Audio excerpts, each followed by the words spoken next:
Estamos de volta para mais um encontro em que falaremos sobre restos e divisibilidade.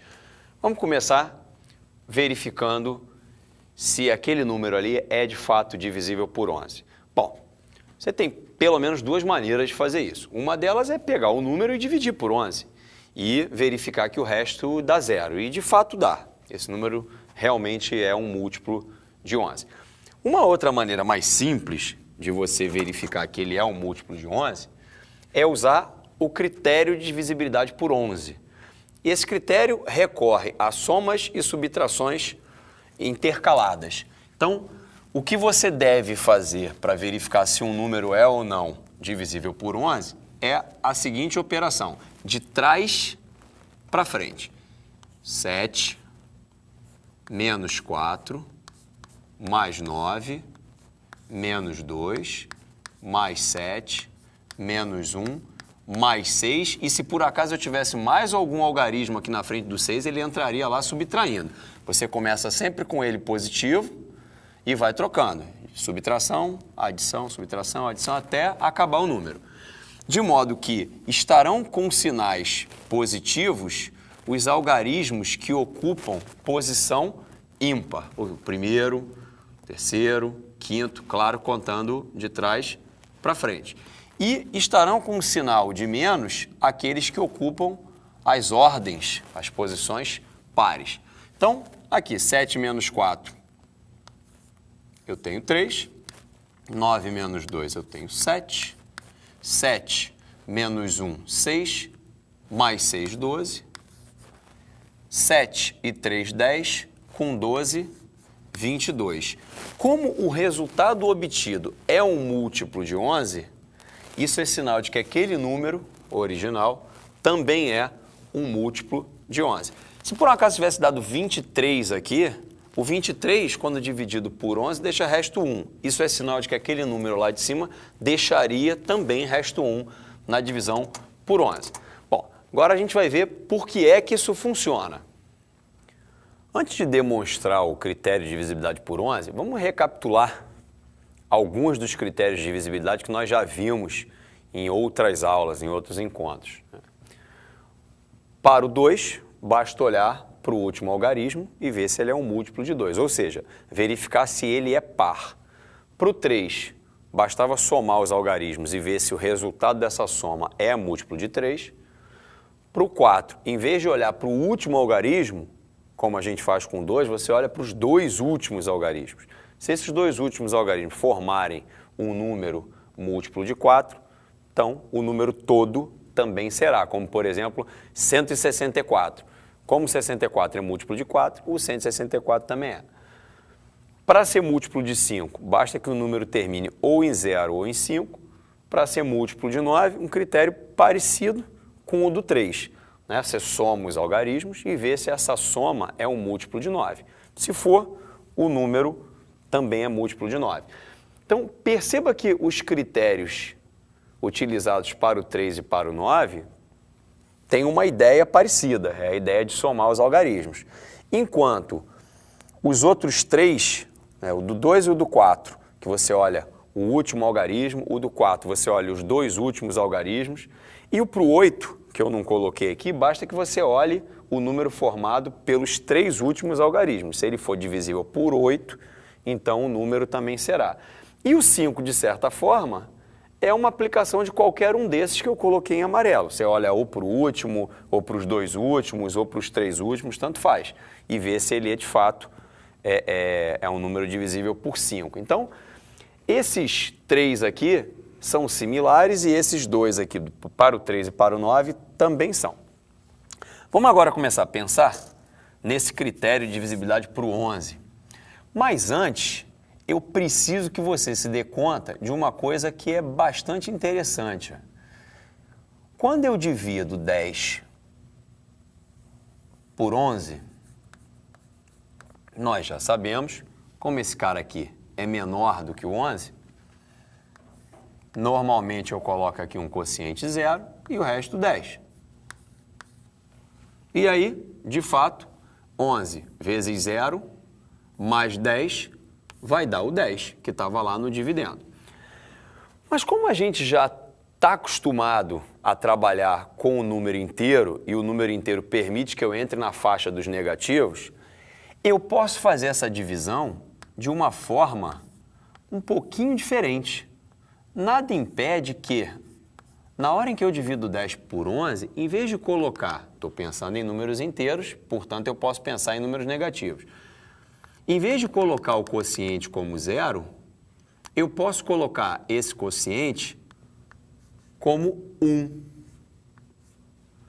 E o resto como menos 1. Observa que a conta continua fechando. Ó. 11 vezes 1, 11. Menos 1, 10. Nada impede que eu faça isso. O que a gente fez, na verdade, aqui foi promover uma troca de restos. É como se eu tivesse apenas 10 unidades e quisesse fazer um agrupamento de 11 unidades. Como eu não tenho essas 11 unidades, eu peguei uma unidade emprestada com você, né? E esse resto, menos 1, significa que eu estou devendo uma unidade a você.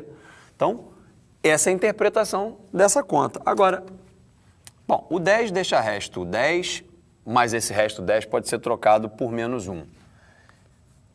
A próxima potência do 10 é o 100. Eu vou dividir por 11 para ver qual é o resto que deixa. Bom, isso aqui tá fácil, né? Boto 9 aqui, vai dar 99 e o resto que eu vou obter vai ser o 1.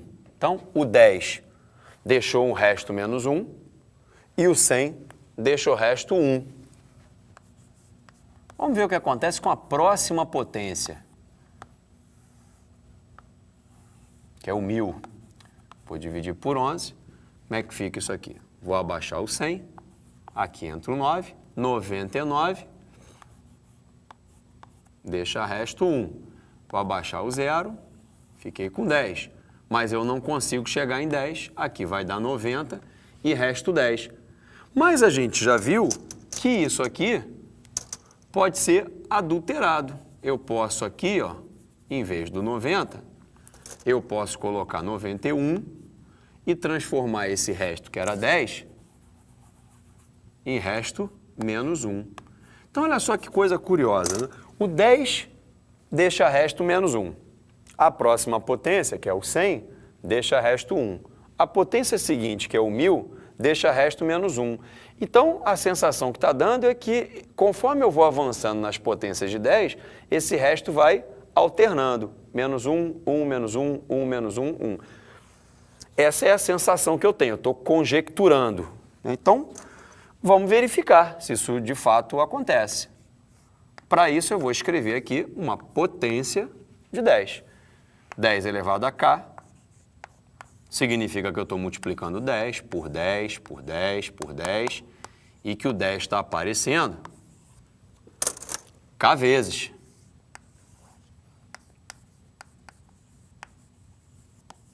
Bom, se eu dividir o 10 por 11, ele deixa resto menos 1. Se eu dividir o 10 por 11, já sabemos, deixa resto menos 1. E assim por diante até o último. E a gente já viu no encontro anterior que, se esses caras estão sendo multiplicados, os restos também estarão sendo multiplicados. Isso quer dizer que esse produto aqui embaixo corresponde a menos 1 elevado a k. Bom, se esse resto correspondente a essa potência é menos 1 elevado a k, se o k for par, o resto é 1. Mas se o k for ímpar, o resto é menos 1. Exatamente o que a gente verificou. Olha só, 10 elevado a 1, o expoente é ímpar. Olha o resto, é menos 1. Agora 100, que é 10 ao quadrado, o expoente é par. Por isso o resto bateu lá, positivo mais 1. Mas quando a gente foi para o 1000, o expoente passou a ser 3, voltou a ser ímpar. E aí o resto voltou a ser menos 1. Ou seja, de fato, aquilo que a gente conjecturou é uma verdade. As potências de 10, conforme você vai avançando, vão alternando os restos em menos 1, mais 1, menos 1, mais 1, e a gente consegue prever exatamente se vai dar mais 1 ou menos 1, de acordo com o expoente dessa potência, se for par ou se for ímpar. Bom, agora a gente já tem todas as ferramentas para demonstrar o critério de divisibilidade por 11. Eu quero que você, primeiro, olhe para isso aqui e entenda que cada um desses A's é um algarismo. O A0 é um algarismo das unidades, o A1 é o algarismo das dezenas, o A2 é o algarismo das centenas e assim por diante. E que essa representação corresponde a essa quantidade aqui, ó, em que cada um dos algarismos está multiplicado pela potência respectiva do 10. E aí, ao dividir por 11, o que vai acontecer aqui? Aqui vai sobrar o próprio A0, porque, afinal de contas, certamente esse A0, né, é menor do que 11, porque ele é um algarismo, então ele só pode ir de 0 a 9. Esse 10 aqui vai deixar resto menos 1, nós já vimos isso. E esse menos 1 multiplica esse algarismo aqui. A mesma coisa vai acontecer aqui, mas como aqui eu tenho 10 ao quadrado, é uma potência par, eu vou ter o resto na divisão de 100 por 11 igual a 1. E esse 1 vai multiplicar o resto da divisão desse algarismo por 11, que é o próprio algarismo, já que ele é menor do que 11. E assim por diante. O que vai acontecer aqui?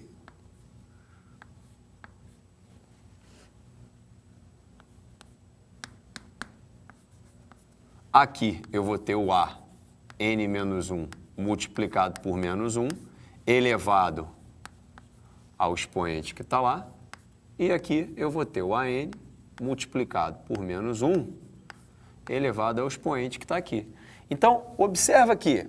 Aqui eu não sei o que vai acontecer, porque se o n for par, esse aqui vai ser 1, mas aquele vai ser menos 1. Se o n for ímpar, esse aqui que vai ser menos 1 e aquele mais 1. Mas, de qualquer forma, o que eu quero que você perceba é que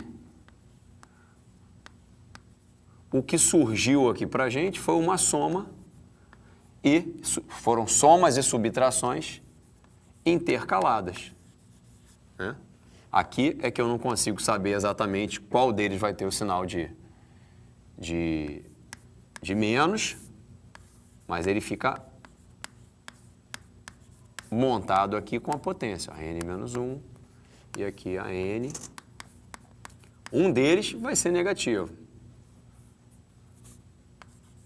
Então, era isso que a gente precisava mostrar, que de fato você vai ter somas e subtrações intercaladas, começando por lá, A0, menos A1, mais A2, menos A3, mais A4, que foi o que a gente fez no nosso problema inicial. Bom, cabe chamar também a atenção, cabe ressaltar que o que nós fizemos aqui, né, foi transformar aquele número original em um outro número que deixa o mesmo resto na divisão por 11 que deixava o número original. Então, nós pegamos um número grande e transformamos em outro menor. Isso foi feito também no exercício inicial, que nós pegamos aquele número enorme e transformamos em 22. Né? 22 não é exatamente o resto, mas nós transformamos o nosso número num número menor, 22, que deixa o mesmo resto na divisão por 11 que o número original do problema inicial. Na verdade, esse resto era 0. Então, esse é o critério de divisibilidade por 11. Até a próxima.